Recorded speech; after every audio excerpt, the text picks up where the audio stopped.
बड़े मियां छोटे मियां প্রথম সপ্তাহের শেষে এখনো ইন্ডিয়া থেকে 50 কোটি টাকা নেট কালেকশন করতে পারেনি, যেখানে তার বাজেট 300 কোটি টাকা। তাহলে এটা বুঝতেই পাচ্ছেন যে এটা সুপার ডুপার ফ্লপ হয়েছে।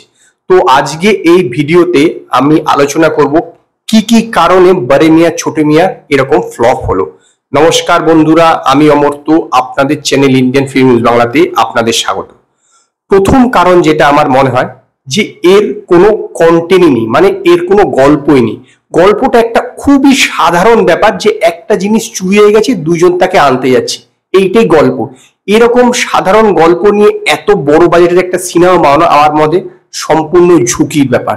কারণ যদি গল্পই না থাকে তাহলে আপনি শুধুমাত্র অ্যাকশন দিয়ে, কমেডি দিয়ে বা প্রেম দিয়ে তো একটা সিনেমা উতরে দিতে পারেন না। আসল বিষয় হচ্ছে গল্প চাই, কন্টেন্ট চাই। সেইটাই এই সিনেমার সবচেয়ে বড় মাইনাস পয়েন্ট, যে এর কোনো গল্প ছিল না। 2 নম্বর, ইন্ডিয়া পাকিস্তান ওভারডোজ। এই ইন্ডিয়া পাকিস্তানের এই যে দ্বন্দ্ব দেখিয়ে দেওয়া, কিছু হলেই পাকিস্তান শত্রু, সে সব ঠিক আছে, কিন্তু এটা এত বেশিবার ইউজ হয়ে গেছে রিসেন্ট টাইমে বিভিন্ন সিনেমাতে যে লোক এখন এটা গিলতে চাইছে না।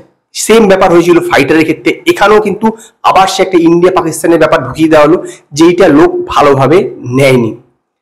3 নম্বর যে রিজনটা মনে হয়, এখানে ইমোশন গুলো না একদমই ওয়ার্ক করেনি। সেটা যে দুইজনের মধ্যে, মানে টাইগার শ্রফ বড়ে মিয়াঁ এবং ছোটে মিয়াঁর মধ্যে যে ইমোশন, সেইটা ওয়ার্ক করেনি। তারপর যে তারা যে গার্লফ্রেন্ড ছিল তাদের যে ইমোশন, সেইটা ওয়ার্ক করেনি। কারোর মধ্যে না কোনো ইমোশন গুলো কোনো কাজ করেনি। তারপরে পৃথ্বীরাজ সুকুমারন যে কারণে এই পথটা বেছে নিল, সেই যে তার যে ইমোশনটা, সেইটাও কিন্তু সেরকম ভাবে ওয়ার্ক করেনি। যার ফলে কি হয়েছে, কোনো ইমোশন ওয়ার্ক না করার ফলে দর্শক কখনোই কোনো ক্যারেক্টারের সঙ্গে ইনভলভ হতে পারেনি। কারণ দেখবেন, যদি ইমোশন ওয়ার্ক না করে তাহলে কিন্তু দর্শক কোনো ক্যারেক্টারকেই নিজের মতো করে ভাবে না। এইটা কিন্তু আমার মনে হয় যে একটা বড় কারণ বড়ে মিয়াঁ ছোটে মিয়াঁর ফ্লপ হওয়ার। 4 নম্বর কারণ যেটা আমার মনে হয়, যে ট্রেলারটা কিন্তু কোনো রকম বাজ ক্রিয়েট করতে পারেনি। টিজারটা যতটা ভালো হয়েছিল, ট্রেলারটা কিন্তু সেরকম হয়নি। যার ফলে কি হয়েছে, যে যেহেতু সেটা কোনো রকম বাজ ক্রিয়েট করতে পারেনি, শুরুর দিন থেকে কিন্তু এর মারাত্মক যে একটা ডিমান্ড থাকা উচিত যে ঈদ উপলক্ষে সিনেমাটা রিলিজ করছে, সেইটা কিন্তু শুরুর থেকে ছিল না, যেইটা কিন্তু বক্স অফিসে একটা বড় ইম্প্যাক্ট ক্রিয়েট করেছে। তারপর ওয়ার্ড অফ মাউথ ভালো না হওয়ার জন্য ধীরে ধীরে সিনেমাটা একদম তলিয়ে গিয়েছে। 5 নম্বর কারণ আমার যেটা মনে হয়, এই সিনেমার গানগুলো একটুও পাতে দেওয়ার মতন নয়। সেইটা কিন্তু একটা বড় ড্রব্যাক। কারণ একটা কমার্শিয়াল সিনেমা সাকসেসের জন্য গানগুলো হিট হওয়া বা সুপারহিট হওয়া কিন্তু অত্যন্ত জরুরি। সেটা দেখুন পাঠান, জওয়ান দুটো ক্ষেত্রে দেখেছেন গানগুলো কিরকম সুপারহিট হয়েছিল।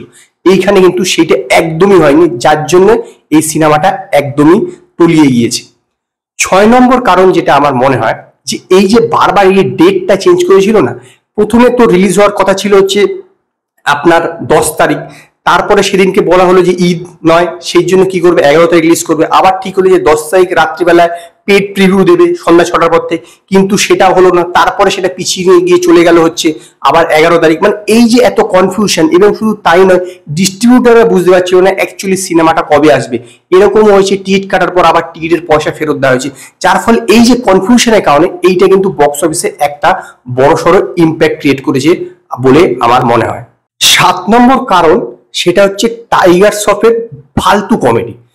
টাইগার শ্রফের মুখে যেসব ওয়ান লাইনার গুলো দেওয়া হয়েছিল, একটাও কিন্তু কাজ করেনি। একটাও শুনে একদম মানে হাসি তো পায়নি, বরং প্যাথেটিক লাগছিল।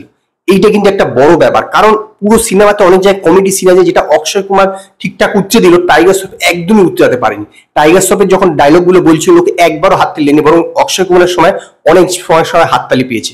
কাজেই এইটা একটা বড় ব্যাপার। এবং শেষ যে কারণটা আমার মনে হয়, সেটা হয়তো আপনারা একমত নাও হতে পারে, টাইগার শ্রফকে না মানে সিনেমা ফ্লপ, এটা মানতে হবে। টাইগার শ্রফকে দিয়ে ভাই চলবে না আমার মতে।